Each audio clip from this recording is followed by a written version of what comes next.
एकच नेता होऊन गेला, विलासराव देशमुख साहेब. नेते आले तरी ते हारले असं पुन्हा लातूरचा तर सुपडा सापच. किती नेते होते पडून, किती नेते, 25 नेते एकट्या देशमुखा संघ. कारण भाजप एवढं आंबट झालेला पक्ष आहे. एक काँग्रेसचे कार्यकर्ते आहेत आणि एक भाजपचे कार्यकर्ते आहेत. काँग्रेसने जे 70 वर्षात देश बसवण्याचं काम केले ते भाजपनं केलेलं नाही. काँग्रेसला नाव ठेवणार नाही, कारण का देशमुख साहेबाचं काम आमच्या जिल्ह्यात भरपूर आहे. भाजपचा फक्त मॉनिटर व्हायचा राहिला शाळेतला, याच्या व्यतिरिक्त दुसरं काही राहिलं नाही. मग भाजपचा विकास आहे तर का निवडून आले नाही त्यांचे उमेदवार? देशमुख साहेबावर जे ते चव्हाण साहेबांनी जे बोलले त्याच्यामुळे लातूर गेलं. देशमुख साहेबावर विरोध बोलता कामा नये. मी सुद्धा त्याच मताचा आहे. विलासराव साहेबावर बोलता येत नाही आणि बोलू नये.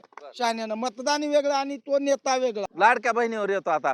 शिवाय काही पर्याय नाही. मग आज पेट्रोलचा भाव 100 रुपये आहे. वाढले सोयाबीन किती म्हणतात 5,000, म्हणजे 300. ती बी आता 2 दिवसात.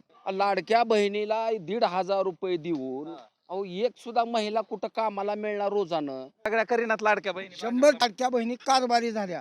अहो 50% आरक्षण आहे त्यांनी. नमोचा हप्ता आहे, लाडकी बहीण आहे. 6 वर्ष तर झालं, अजून होऊ द्या पुढे हायरिंग. आले मला जवळ. आता वन मॅन बीजेपी आहे. विकास आंबट झालं म्हणायले ते. काय नाही, आंबट नाही, काय नाही. टोटल बीजेपी येणार. काँग्रेस भरपूर जागा आणते ह्यावेळेस. देशमुखांनी कुठे जर मन लावून जर काय केले तरी येईल. देशमुख मन लावेनात का इकडं? एखादी येईल, क्वचित आली तर.